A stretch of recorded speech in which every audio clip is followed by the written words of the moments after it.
জয় জুবিনদা পুনৰ এবাৰ আপোনালোকক সকলোকে স্বাগতম জনাইছোঁ মোৰ এই ভিডিঅ'টোলৈ আৰু আৰম্ভণি জুবিনদাৰ পৰাই কৰিছোঁ। যোৱাকালি আপোনালোকক জোৰোণ ভিডিঅ' দেখাইছিলোঁ, আজি বিয়াল যিহেতু ৰাতিপুৱা আহিছোঁ আৰু আহিয়ে দেখিছেনে কি দেখিছোঁ, ইয়াত ঝিনুবাক মেকআপ কৰি দিছে মাতুৱে। বিয়াঘৰ আহি পালোঁ, আমি মা মই আৰু মোৰ খুৰী শাহু পেহী তেনেকৈ গোটেইখিনি আমি একেলগে আহিলোঁ আৰু আহি পিনে দেখিছোঁ দাদা এয়া শ্ৰাদ্ধ কৰি আছে, যিটো আমাৰ বিয়াৰ অসমীয়া বিয়াৰ 7 পুৰুষৰ শ্ৰাদ্ধ কৰা হয় আৰু এতিয়ালৈকে পানী তোলা পৰ্ব হোৱা নাই। এয়া কলহবোৰ ৰেডি কৰা হৈছে, আপোনাৰ এতিয়া পানী তুলিবলৈ যোৱা হ'ব। সকলোবোৰ আহি পাইছে আৰু এতিয়া আমি যাম পানী তুলিবলৈ।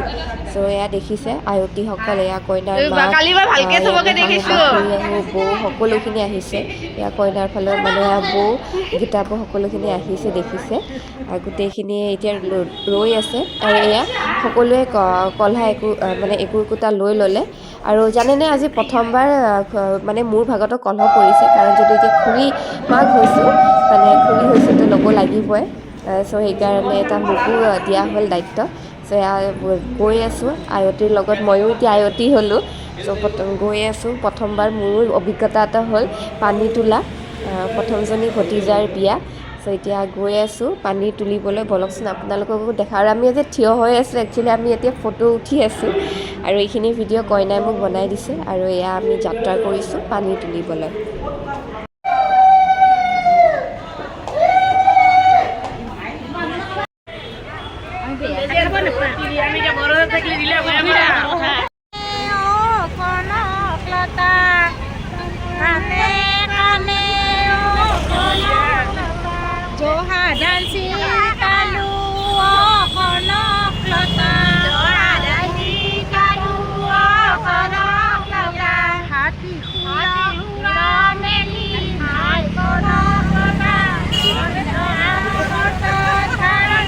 আৰু এয়া আহি পালোঁ আমি পানী তোলা ঠাইলৈ, যিহেতু আমাৰ বিয়াখন আছিলে গুৱাহাটীত মঠঘৰীয়াত আপোনাৰ, আৰু এয়া মঠঘৰীয়াৰ ওচৰতে আপোনাৰ নামঘৰ এটা আছিলে, তাতে আপোনাৰ কুঁৱা আছিলে, কুঁৱাত পানী তুলিবলৈ আহিলোঁ। যিহেতু দূৰলৈ গ'লে অকণমান অসুবিধাও হয়, সেইবাবে ওচৰতে আমি নিয়মখিনি কৰিলোঁ।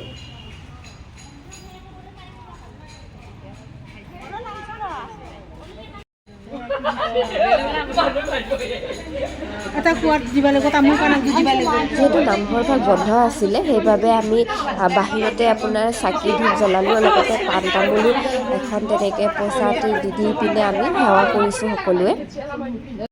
আৰু এয়া বায়ে পানী তুলি দিছে আৰু পানী তোলাৰ পিছত তাতে আপোনাৰ নিয়মখিনি হ'ব। যিহেতু অকণমান অসুবিধা, আমি ব্ৰহ্মপুত্ৰ নদীলৈ গ'লেও অকণমান দূৰ হৈ যায়, সেইবাবে আমি এনেকৈ নিয়মখিনি কৰিলোঁ। দেখিছে নিয়মবোৰ এনেকৈয়ে কৰা হৈছে। সাধাৰণতে নদী বা আপোনাৰ পুখুৰী যি থাকে গাঁৱত তেনেকৈ গৈ পিনে আপোনাৰ কৰা হয়, কিন্তু ইয়াতে এতিয়া এনেকৈয়ে কৰিছোঁ। বেছি দূৰলৈ গ'লে সময়বোৰো যিহেতু দিন চুটি, অসুবিধা হয়।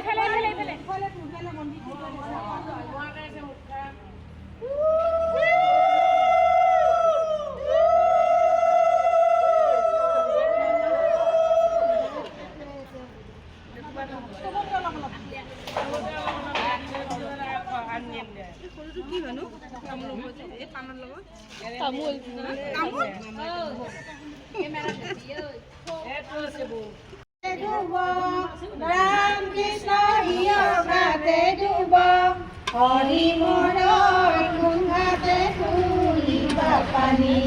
ৰাম কৃষ্ণ গুণঘাতে আহিলে, ৰাম কৃষ্ণ নকৰে, হৰি মনৰ সেই ঘাটে তুলিবা পানী।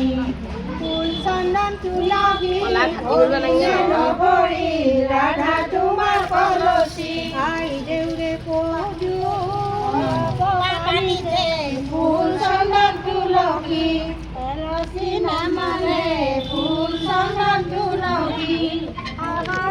আৰু এইপিনে হৈ আছে এতিয়া কইনাৰ মাকক প্ৰশ্ন সোধা পৰ্ব। এইটো এটা আমাৰ অসমীয়া বিয়াৰ নিয়ম হয়, যিটো আপোনাৰ ধেমেলীয়া নিয়ম। আমাৰ আয়তীসকলক তেনেকৈ প্ৰশ্ন সোধে। যিহেতু মানুহ অকণমান গুৱাহাটীত বিয়াখন হৈছে কম আছিলে, মানুহবোৰ আহিহে আছে এতিয়া গাঁৱৰ পৰা তেনেকৈ, বা আলহী কুটুমবোৰ যিখিনি আছে তাৰে ভিতৰতে এনেকৈ ধেমেলীয়া প্ৰশ্ন তেনেকৈ সুধি আছে কইনাৰ মাকক।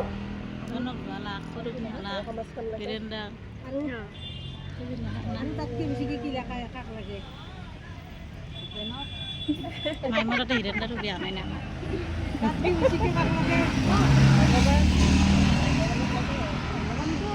হাওকে ফটো মাৰি আছে ৰাইজকে লাগিব এই দুৱাৰ হাউৰে মাৰি আছো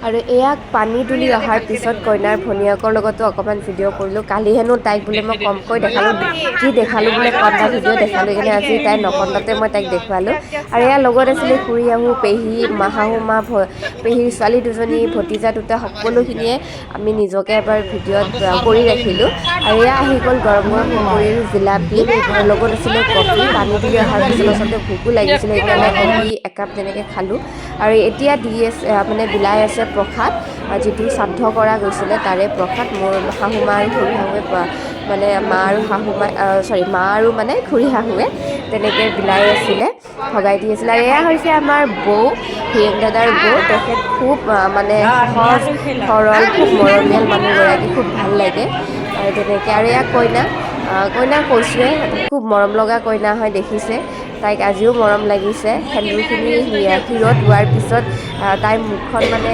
খুব ধুনীয়া লাগিছে আৰু এতিয়া আহিছে আমাৰ এইটো আপোনাৰ দেখিছে নখ কটা নিয়ম এইটো আপোনাৰ নাপিতে কৰে সাধাৰণতে কিন্তু এতিয়া নাপিত বিচাৰি আমি নগৈ পিনে কইনাৰ ভায়েকে নিয়মটো কৰে চ' তাকে আমি জোকাই আছিলোঁ ইয়াক যে আমি অকণমান মানে নাপিতে গুৱাহাটীৰ নাপিত তো পইচাটো অকণমান বাইকে বেছিকৈ দিব লাগিব এনে জোকাই আছিলোঁ এয়া নিয়মবোৰ আপোনালোকৰ ফালেও নিশ্চয় তেনেকুৱাই হয় ঠাই বিশেষ বেলেগ বেলেগ হয়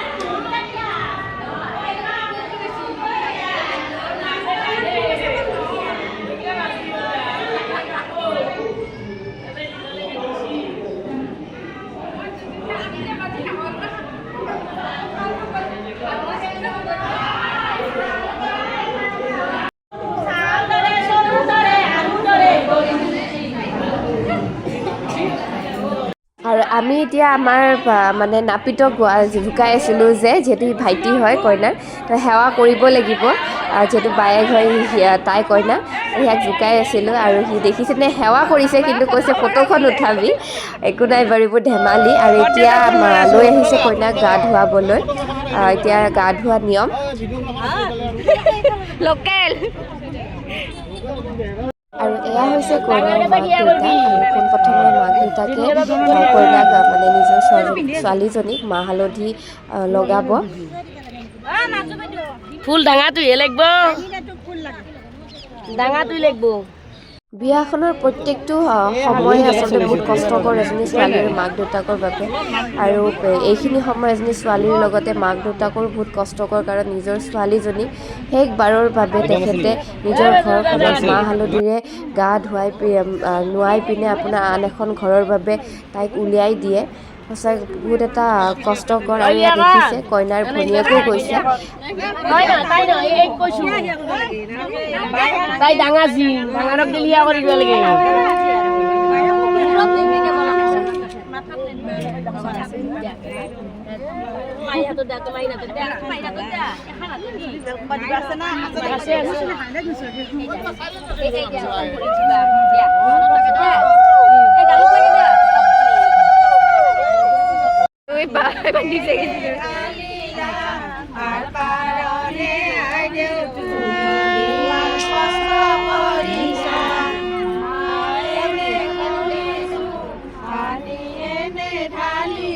জাগা নাই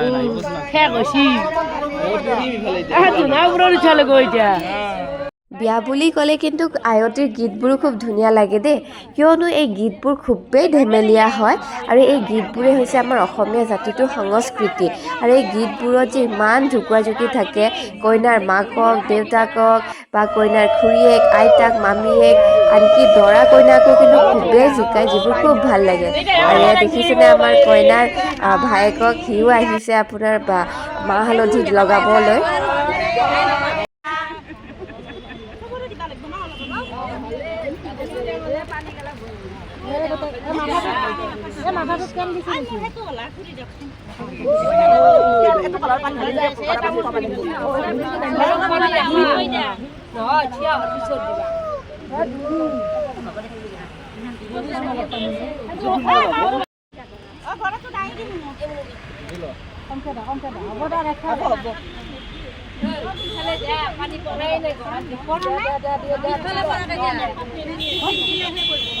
আৰু এই নিয়মটো কাৰ কাৰ পিনে হয় কমেণ্ট কৰি জনাবচোন। এই ৰেডি অলপমান ৰডডাল আছে না এই ৰডডাল আছে না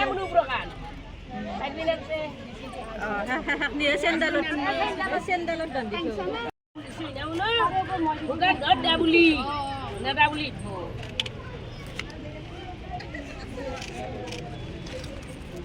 আৰু এয়া হৈছে কইনাৰ ভিনীয়েক, তেখেতে কইনাৰ গা ধোৱা ঠাইডোখৰৰ পৰা দাঙি পিনে আনিছে, যিটো এটা নিয়ম হয়।